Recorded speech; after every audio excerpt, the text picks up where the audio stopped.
Hello everyone, कैसे हैं आप सब। तो चलिए, जैसा कि आप देख पा रहे हैं, आज हम पढ़ने वाले हैं नॉन फाइनाइट वर्ब। फाइनाइट और नॉन फाइनाइट के बारे में हमने कल पढ़ा था। अगर नहीं देखा आपने ये वीडियो तो आप देखिएगा। आज हम नॉन फाइनाइट वर्ब के बारे में बताते हैं। जैसा कि हमने कहा था कि इसके बारे में डिटेल में चर्चा करेंगे, तो लास्ट तक रहिएगा। इसके बारे में जीरंड है, इन्फिनेटिव, इन दोनों के बारे में आपको बताएंगे और इसका जो भी आपको कन्फ्यूजन रहता है तो वो दूर हो जाएगा इसके जरिए। चलिए देखते हैं। तो जैसे कि नॉन फाइनाइट वर्ब के बारे में हमने लिख रखा है, there are 3 types of non finite verb. तो ये हमारी नॉन फाइनाइट वर्ब कितनी तरह की होती हैं? 3 तरह की। जैसा कि हमने सबको अलग अलग लिख रखा है, जीरंड, इन्फिनेटिव, पार्टिसिपल्स। तो ये 3 टाइप्स हो गए। तो जीरंड क्या होते हैं, इन्फिनेटिव क्या होते हैं, आज इसके दोनों के बारे में चर्चा करेंगे। तो देखिएगा, जैसे कि जीरंड के बारे में लिखा हमने, it is called a verbal noun. तो जैसे जीरंड है, इन्फिनेटिव है, ये जो नॉन फाइनाइट वर्ब है, ये कहीं ना कहीं ये दोनों नाउन का काम करते हैं। जीरंड और इन्फिनेटिव नाउन का ही काम करते हैं ये दोनों, ठीक है। वर्ब से जो नाउन बनता है उसे वर्बल नाउन बोलते हैं, इसीलिए हमने इसको लिखा it is called a verbal noun, ठीक है। तो ये वर्ब है और वर्ब में आईएनजी लगाने से ये एक नाउन बन जाता है। मतलब हर एक जगह नहीं, कई जगह तो मतलब आईएनजी वाली फॉर्म हमारी मेन वर्ब के रूप में यूज होती है, जहाँ उसका रहा रही अर्थ आए, ठीक है।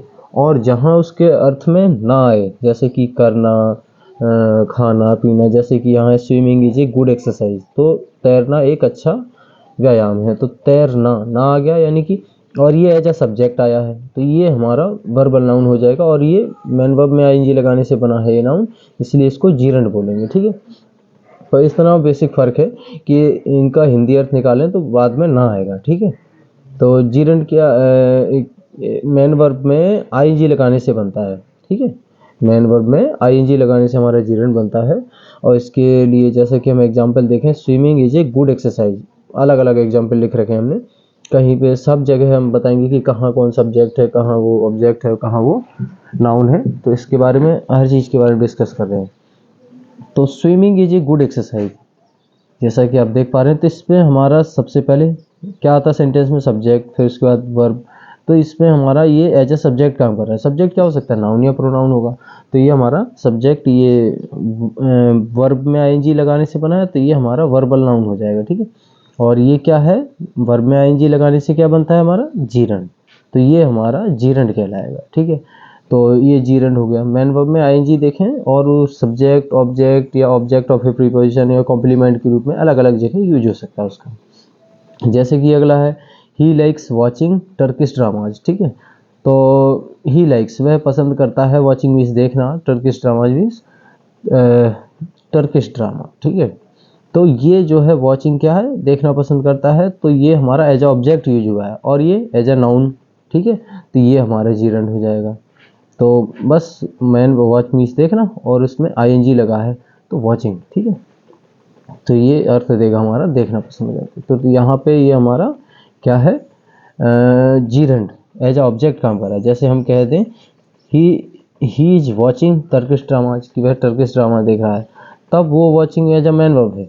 लेकिन ये मैन वर्ब के बाद वर्ब तो हो गई हमारी, वर्ब के बाद जो आएगा तो वो ऑब्जेक्ट होगा या और अदर वर्ड हो सकते हैं। तो ये हमारा एज अ ऑब्जेक्ट यूज हो रहा है वर्ब में आईएनजी लगा के। तो इसका अर्थ हिंदी में अर्थ निकालें तो वह टर्किश ड्रामा देखना पसंद करता है। तो देखना मतलब लास्ट में ना आएगा बस।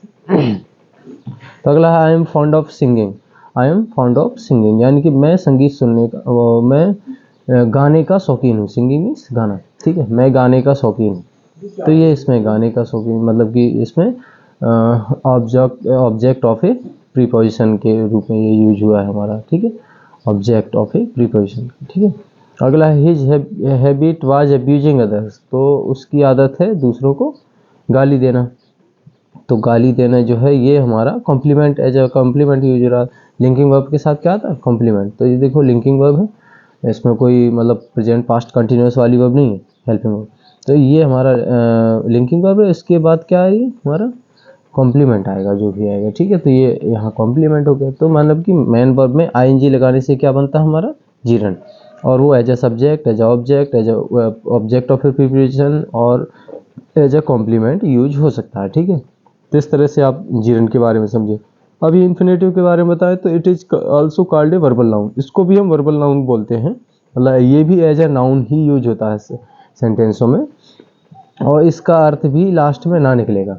ठीक है, तो ये बनता कैसे है, मेन वर्ब से पहले टू लगाने से, मेन वर्ब के फर्स्ट फॉर्म से पहले टू लगाने से। जैसे कि इसके एग्जाम्पल देखें तो to sleep in the day is harmful, यानी कि स्लीप इन द डे मतलब स्लीप इन द डे यानी कि दिन में सोना हानिकारक होता है। तो ये जो है दिन में सोना, मतलब लास्ट में इसमें भी ना आएगा, तो ये एज अ सब्जेक्ट यूज हुआ है, तो इसको एज अ सब्जेक्ट मतलब सब्जेक्ट बोलेंगे। ठीक है, और सी लाइक्स टू डांस, जैसे कि इसके एग्जाम्पल हमने और भी ये वॉचिंग था, यहाँ पे भी हम टू वॉच लिख देते थे, ये इन्फिनेटिव बन जाता। ठीक है, टू स्विम लिख देते थे, ये भी इन्फिनेटिव बन जाता।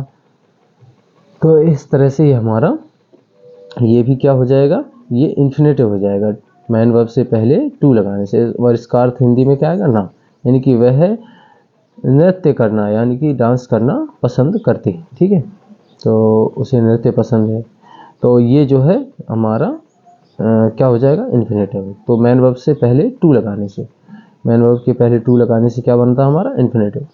आई एम अबाउट टू स्लीप, मैं सोने वाला हूँ। ठीक है, मैं सोने ही वाला हूँ।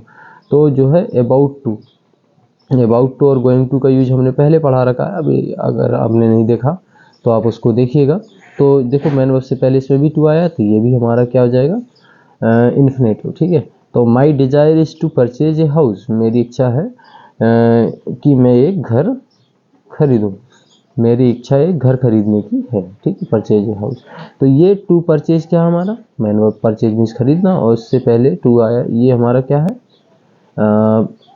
इन्फिनेटिव। ठीक है, इसमें एज अ सब्जेक्ट यूज हुआ है, इसमें एज अ ऑब्जेक्ट यूज हुआ है, इसमें as a object of a complement use हुआ है, क्योंकि अबाउट क्या है हमारा कॉम्प्लीमेंट, तो सॉरी प्रीपोजिशन, तो ऑब्जेक्ट ऑफ ए प्रीपोजिशन के, और ये हमारा एज अ कॉम्प्लीमेंट यूज हुआ है, क्योंकि जो है ये क्या है हमारी लिंकिंग वर्ब के बाद क्या है, कॉम्प्लीमेंट। तो ठीक है, ये हमारा इस तरह से ये चारों यूज हो गए, जिस तरह से इसके हमें बताए थे, इस तरह से इसका भी ऐसे यूज किया जाता है। बस मैन वर्ब से पहले ये टू लगाने से बनता है, इसमें मैन वर्ब में आईएनजी लगाने से बनता है जीरो। अच्छा, इसके अलग इन्फिनेटिव हमारा टू वाला भी होता है और विदाउट टू वाला भी होता है, माने कि कभी कभार क्या होता है कि टू नहीं आता मैन वर्ब से पहले, और वो as a object as a use होता है, या मतलब अलग अलग जगह नाउन की तरह एज अ यूज होता है, तो उसको भी हम इन्फिनेटिव बोलते हैं। इसको बोलते हैं बेयर इन्फिनेटिव, यानी कि without to, infinitive without to. कुछ वर्ब होती हैं जो जिनके आगे टू कभी लगता ही नहीं, जैसे कि बिड है, मेक है, लेट है, इनके बाद दूसरी वर्ब आएगी तो इनमें टू नहीं लगाएंगे, और वो एज ए नाउन काम करेगा, एज ए ऑब्जेक्ट। ठीक है, जैसे कि और सभी मॉडल वर्ब्स के साथ जो है, मॉडल वर्ब हमारी उनके साथ हमेशा इन्फिनेटिव का यूज होता है, तो वो भी मॉडल वर्ब के साथ भी जो बेयर इन्फिनेटिव का यूज होता है, यानी कि विदाउट टू वाला इन्फिनेटिव। जैसे you need not go there, तो नीड हमारी मैन वर्ब होगी, और ये जो है मतलब मॉडल वर्ब की कैटेगरी में आती है, और ये गो क्या है, इन्फिनेटिव है यहाँ पे। ठीक है, और इसके पहले टू नहीं आएगा। ठीक है, तो मॉडल वर्ब के बाद कभी भी टू नहीं आएगा, तो और ये क्या कहलाएंगे हमारे, बेयर इन्फिनेटिव। इन्फिनेटिव ये भी है, और ये क्या, बेयर इन्फिनेटिव। ठीक है, तो अगला है जैसे कि आई बेड हिम, बिड की सेकंड फॉर्म बेड है, तो I bade him go out of the house, मैंने उसे घर से बाहर जाने की आज्ञा दी। तो ये गो क्या है हमारी, इन्फिनेटिव है, बस विदाउट टू वाला है, बेयर इन्फिनेटिव, क्योंकि मैन वर्ब तो ये होगी। अब जो दूसरी वर्ब आएगी या तो इन्फिनेटिव होगा, जीरेंड होगा, तो ये एज अ नाउन किस रूप में यूज हुआ है, इन्फिनेटिव, क्योंकि जीरेंड होने के लिए आईएनजी लगाना पड़ता है इसमें। ठीक है, तो ये हमारा क्या हो जाएगा, इन्फिनेटिव, बेयर इन्फिनेटिव। जैसे आई मेड हिम रन, तो मेड हमारी मैन वर्ब होगी, ये रन क्या है, दूसरी सेकेंडरी वर्ब है, ये क्या मतलब एज अ नाउन यूज हुआ है, तो ये क्या है, बेयर इन्फिनेटिव। ही लेट मी गो, उसने मुझे जाने दिया, तो जो है जाना ये क्या है, गो, बेयर इन्फिनेटिव, इसमें भी इसके आगे भी टू नहीं लगा, तो आप ये डेयर्ड, ये भी क्या है हमारी मॉडल वर्ब है, इसके साथ जो कम आया है ये भी इन्फिनेटिव। तो इन्फिनेटिव आपका विदाउट टू भी हो सकता है और टू के साथ भी हो सकता है। तो विदाउट टू के लिए ये है, इनको बेयर इन्फिनेटिव बोलते हैं, और इनको इन्फिनेटिव सिंपल कह सकते हैं, यूजुअली टू लगता ही है उनके आगे। और सभी मॉडल वर्ब, इतना याद रखेंगे, सभी मॉडल वर्ब्स के साथ जो यूज होता है वो वर्ब वो इन्फिनेटिव ही यूज होता है, और वो इन्फिनेटिव वेयर इन्फिनेटिव कहलाते हैं। ठीक है, उनके आगे कभी टू नहीं लगता, और ये वर्ब याद रखिएगा। तो आई होप आपको सब समझ में आया होगा, कोई भी कन्फ्यूजन नहीं रहा होगा जीरंड और इन्फिनेटिव के बारे में। तो अगर और कोई कन्फ्यूजन है तो आप कमेंट बॉक्स में लिख सकते हैं। और इंग्लिश ग्रामर के ऐसे ही वीडियोज़ पाने के लिए चैनल को सब्सक्राइब ज़रूर करिएगा, और इस वीडियो को भी ज़्यादा से ज़्यादा बच्चों को शेयर करिएगा ग्रुप्स में और हर जगह, ताकि और भी इंग्लिश ग्रामर को सिंपल वे में पढ़ पाएँ। तो थैंक्स फॉर वॉचिंग।